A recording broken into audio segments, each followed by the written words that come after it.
Welcome back to the Cracking FAANG YouTube channel. Today we're going to be solving Leetcode problem 987, vertical order traversal of a binary tree.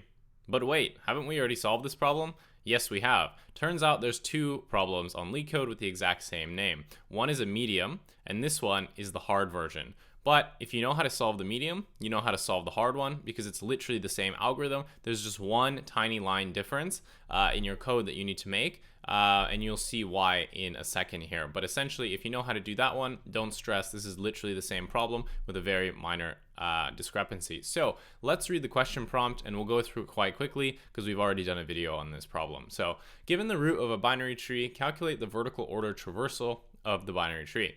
For each node at position row call, its left and right children will be at positions row plus 1 and column minus 1 and row plus 1, column plus 1, respectively.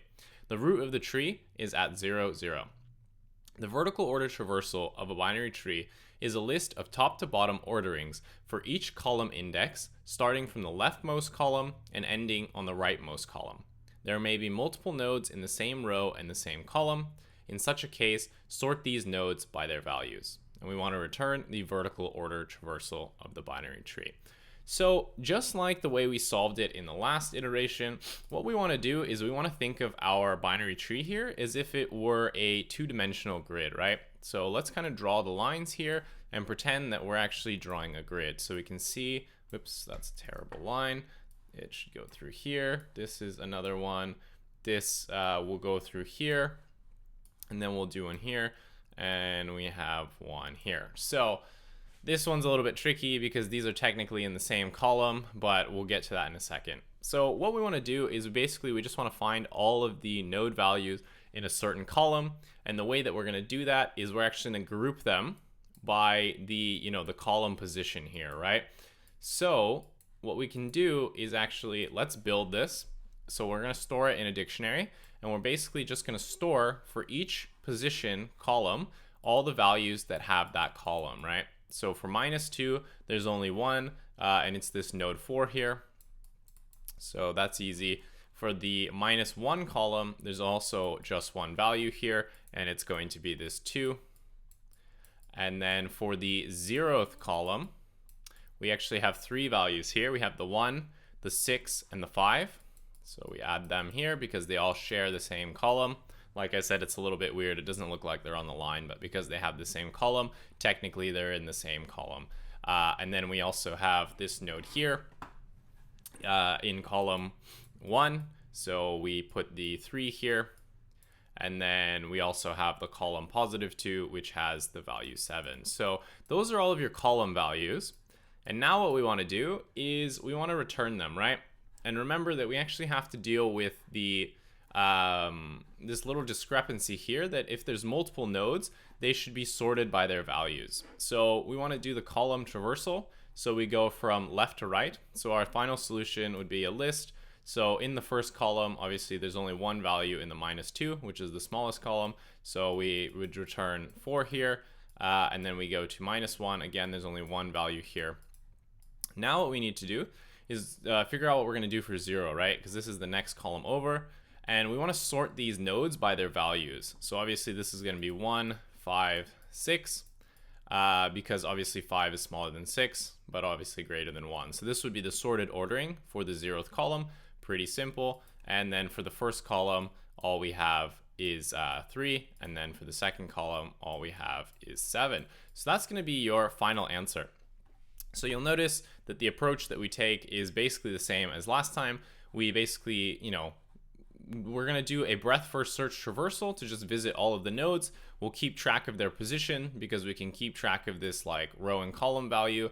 And remember, when we're moving to a new one, so if we're going to the left child of a tree, remember that the left child will be a row +1 and a column -1. And then going to the right is row +1 and column +1. So we can take our current position, add the next node, and then also add its position, so that way we can keep track of the column.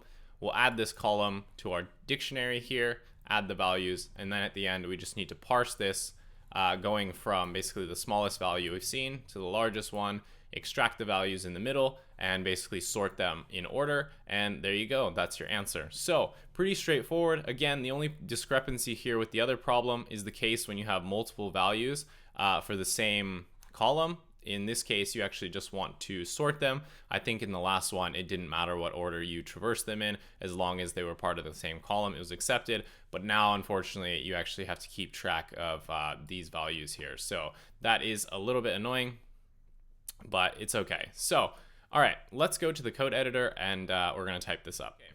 We're back in the code editor, let's type this up. So the first thing that we wanna do is actually check whether or not we're given a root, because if we were given an empty root, then there's nothing for us to do, so let's just return null. So we're gonna say if not root, let's return an empty list. And now we need a dictionary to basically keep track of all of the items for a given column. So let's define that. So we'll say level items is going to equal collections dot default dict, and we're gonna pass in a list because we want the default element to be a list for each key, right? Now we're gonna do a breadth first search to actually go through the tree and process it element by element. So let's define our queue.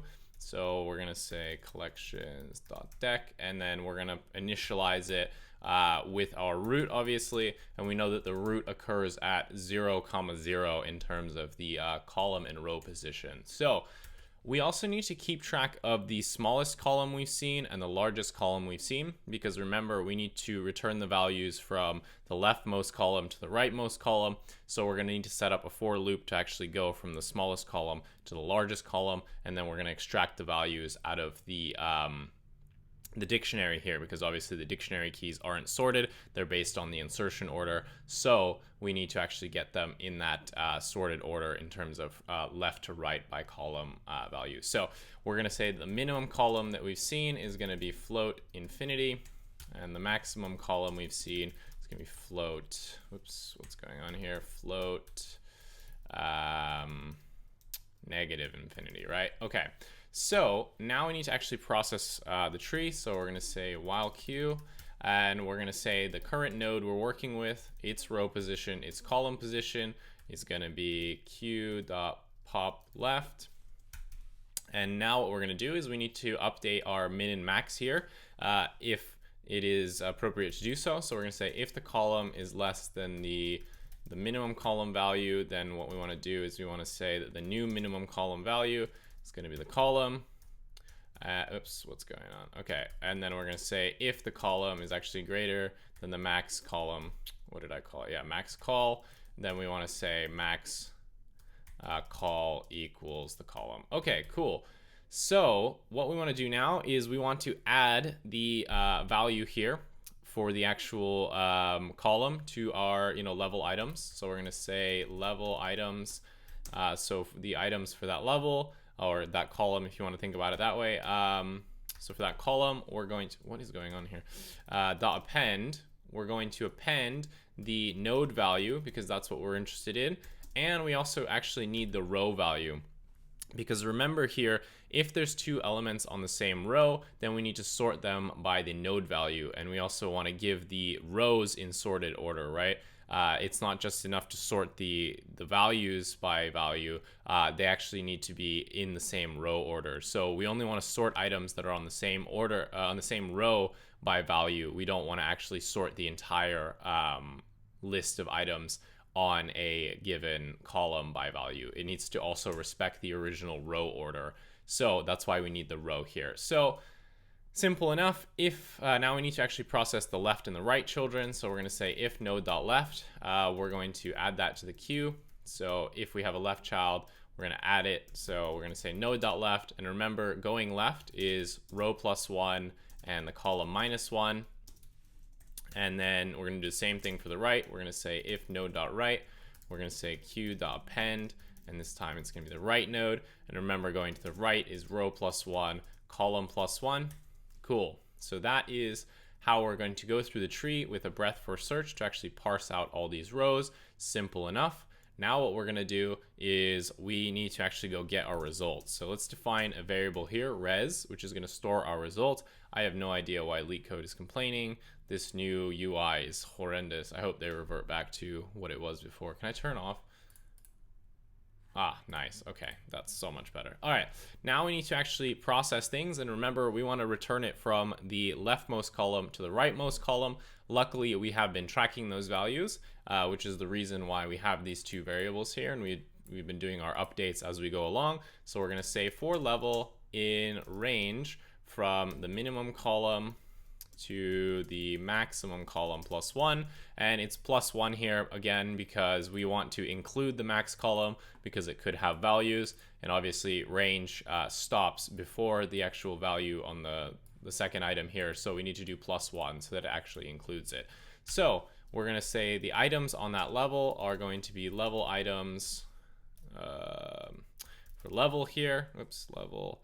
And now what we need to do is we actually need to sort these items based on the values. So we're going to say items.sort, and we're going to use a lambda function here. So we're going to pass in for each element. Remember that we are storing the row and the value, right? And it's actually value first and then the row. But remember, we want to sort each of the elements on a given row by value. So we want to sort on the row first, and then we want to actually sort by the value. So since the row is the index 1 of our tuple and the value is index 0, we want to sort by the item, the first item, which is that row, and then we want to sort by the actual value. So we'll sort by the rows first because we need to maintain the row structure, and then we'll sort by the values on that row. And that's going to be your sorting done. Now we actually need to extract our values from the actual thing here, because remember, this is still going to be a tuple. So we need to actually just get the value out because we're not interested in the row anymore. We just want the value. So we're going to say the items now, we're just going to parse out the value. So we're going to say val for val, and then we don't care about the second item. So we can just use an underscore in items. So we're now going to just parse out the value because, again, we don't care about the row. Now we can say res.append items, right? So now all we need to do is simply return the result. So where did my submit button go? Okay, let me just run this, make sure I didn't make any syntax errors. Looks fine. And okay, accepted. Nice. All right. So what is the time and space? Okay, close this. Time and space complexity. All right. So doing the actual breadth first search, this part is going to take what? It's going to be, you know, big O of n time, right? Doing a breadth first search, touching all the nodes, big O of n. Now what we need to do is we actually need to go through a second time, and now we need to sort the values, right? So we first do our breadth first search, but now we need to go through and basically sort the values.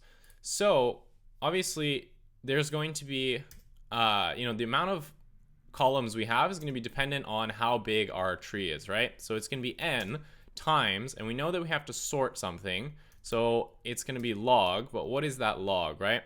So it's going to be, usually it's n log n, but we can actually say that it's n log k, where k is the width of the tree, right? So depending on how wide the tree is going to depend on, you know, how big the sort is for any one given level. Obviously, we're getting really into the weeds here about the time and space complexity. At the end of the day, it's going to be basically n log n. I mean, you can choose to ignore this k if you want. You can tell the interviewer about it. But at the end of the day, it's basically n log n because of the sorting here. So that is your time complexity. So obviously, because of the sort, we're basically at n log n. And then for the space complexity, obviously we have our queue here, and you know, doing a sort under the hood actually requires big O of n time. So your space complexities here is going to be big O of n, and also you have to return the result, which is just going to store all of the original elements. Right, you're going to have one entry here for basically each of the elements. So your space complexity is going to be big O of n. Anyway, that's how you solve the harder version of vertical order traversal of a binary tree. Basically the exact same code. I mean, this part here is like verbatim the same. The only difference really is just this part where you have to deal with the sorting, which increases your time and space complex, or just your time complexity, sorry. But really that's the only difference. The only tricky part is figuring out how to sort it. Remember that you want to sort on by row, and then if there's multiple elements on that same row for the given column, then you want to sort it by the values. So that's why we sort on the row first and then the value. And that's really the only trick here, but that's not really too difficult to find out. I don't think this is a hard problem. I think maybe the first one is more of like an easy, and this one might be a medium. But anyway, that's enough blabbing for me. Hopefully you enjoyed this video. That's how you solve vertical order traversal. And if you enjoyed the video, consider leaving it a like and a comment. It really helps me out with the YouTube algorithm. If you want to see more content like this, please subscribe to the channel. I have a lot of videos out and I plan on making a whole lot more. So subscribe so you don't miss those. Anyway, thanks so much for watching and have a great rest of your day.